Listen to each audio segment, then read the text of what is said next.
Today's your lucky day. We're going to be replacing ink in an Epson Workforce WF2630. Let's begin. In your menu, choose Ink Cartridge Replacement. Press the Color Start key.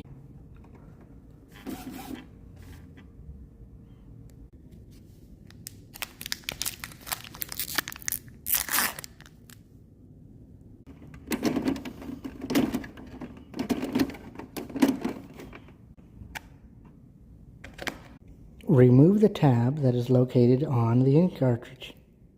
Once done, place them all into the corresponding colored spots inside the printer. Firmly seat until these click in.